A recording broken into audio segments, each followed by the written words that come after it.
It's cringe because I think the next thing that's coming is polo. All right, number two, you want to show enthusiasm.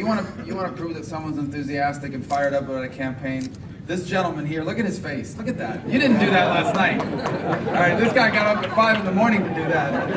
That's excellent, man. Thank you. And, that's fantastic. And I want to thank all of you for being here. This election is so important. And I said it last night in that debate. When I started with the statement was, you know, this is the greatest country in the history of the world. It is. There's never been a country like this in all of human history. You know why I know that? Because I was raised by people that grew up somewhere else. And when you're raised by people that know what life is like in other countries, they know how special America is. And it was special because it was founded on a very powerful principle, which is the idea that your rights don't come from the government. Your rights come from God. And that the job of government is to protect your rights, not to decide them. That makes us different from the rest of the world.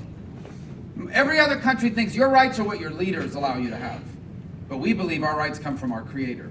That's what led to free enterprise. That's what led to free enterprise, because we believe everyone should have the right to go as far as their work and their talent will take them. That's what led to individual liberty, which made us the freest people in the world. That's what led to the American miracle. The problem we have is that now it doesn't feel that way anymore. For millions of people across this country, they feel, as I do and you do, that we're being left behind, that this country is being fundamentally altered and changed in a way that robs us of that made us special.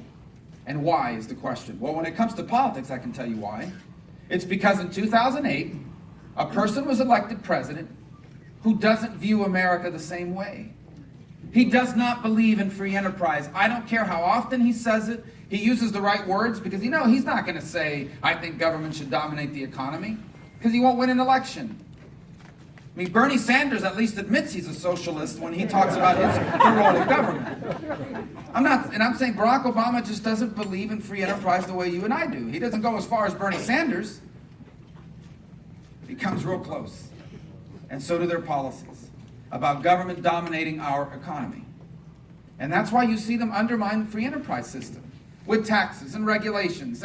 And by the way, trying to take over our schools through Common Core.